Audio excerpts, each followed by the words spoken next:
আমি আমার সন্তানের জন্য আমার এত কষ্ট লাগতেছে না। আমি যে বাচ্চাগুলো যে দেখছি ছটফট করছে ভাই, আমি মানুষ হিসাবে আমি যদি পারতাম, আমি সব বাচ্চাকে একসাথে যদি ওখানে বের করতে পারতাম, যদি আল্লাহ আমাকে ওই ক্ষমতা দিত।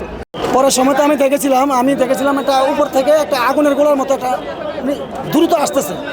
যখন আমি দেখলাম, তখন আমি ভাবছিলাম যে এটা আমার মাথায় পড়বে। তখন আমি 2-3 হাত পিছনের দিকে সরে গেলাম। পিছনের দিকে সরে যাওয়ার সাথে সাথেই ওটা সামনে পড়ছে। তখন তো সিটা পিছা সব দিকে দৌড়, এই আর কি অবস্থা। সব স্টুডেন্ট যারা ছিল স্কুল ছুটি হয়ে গেছে, প্রায় ছুটি হওয়ার পরে যারা বের হইতে পারছে তারা তো বের হয়েছে, আর যাদের কোচিং ছিল তারা ওখানে ছিল। কিছু স্টুডেন্ট ছিল, কিছু শিক্ষক ছিল, এবং হোস্টেলে অনেক লোক ছিল। মোটামুটি ভালো লোকই ক্ষতিপূর্ণ হয়েছে। তো আমার ধারণা যে কতজনকে আহত অবস্থায় দেখেন? আমি এখানে প্রথম অবস্থায় আমি আহত অবস্থায়, এবং কি আমি নিজেই 7-8 জনকে আহত অবস্থায় বের করে দিয়ে গেছিলাম। আমি আমার বাচ্চা নিয়ে আমি বাসাতে চলে গেছি, বাচ্চা নিয়ে এখন আসছি। এদের কি আগুন লাগছিল? হ্যাঁ, তখন সাথে সাথে আগুন লাগছিল।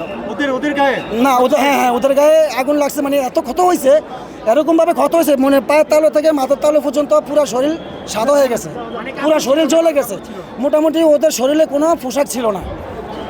বিমানটা পড়ার আগেই কি আগুন লেগে গেছিল বিমানটা উপর থেকে তো আগুনের মতো আসছে। তার মানে আগুন আগে লেগেছে, নিচে পড়ার পরে বাস্ট হয়েছে, আগে কিন্তু বাস্ট হয় নাই। কিন্তু আগুন আগে থেকে ছিল।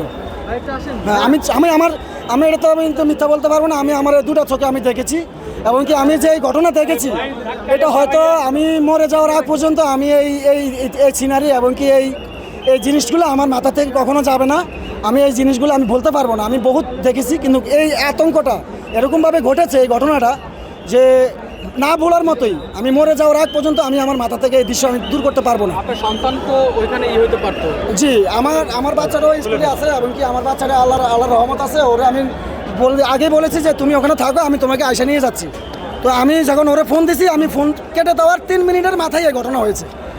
14 থেকে 15 মিনিট এর ভিতরে এই ঘটনাটা হয়েছে। মানে আমার নিজের চোখে দেখা, আমি তো আমার চোখকে অবিশ্বাস করতে পারবো না। এমনকি আমি নিজেও একটা বাবা, আমি আমার সন্তানের জন্য আমার এত কষ্ট লাগতেছে না। আমি যে বাচ্চাগুলো যে দেখছি ছটফট করছে ভাই, আমি মানুষ হিসাবে আমি যদি পারতাম, আমি সব বাচ্চাকে একসাথে যদি ওখানে বের করতে পারতাম, যদি আল্লাহ আমাকে ওই ক্ষমতা দিত। আমি পারলাম না একটা সন্তানকে আমি উপকার করতে, কেউকে বাঁচাতে। যেটুকু সাধ্য পরিমাণ ছিল 2-4 জনকে আমি বের করে দিয়ে আমি চলে গেছি, আমি আমারটারে নিয়ে। কিন্তু আমিও একজন বাবা, আমার সন্তানের জন্য আমার এত কষ্ট লাগতেছে না যে বাচ্চাদের জন্য আমার যে কষ্ট এখন লাগতেছে। ওখানে কি পরিমাণ বাচ্চা ছিল? এখানে ছিল প্রায় একটা স্কুলে আপনার যতগুলো স্টুডেন্ট ছিল, প্রায় ছুটি হওয়ার পরে অর্ধেক তো ছিল, যাদের কোচিং ছিল তারা সবাই ছিল। অনুমানিক আমি ভিতরে তো দেখি না, কিন্তু আমি আইডিয়া দিয়ে বলতে পারবো, যদি 500 ছাত্রছাত্রী থাকে, অর্ধেক বের হয়েছে আর অর্ধেক ছিল।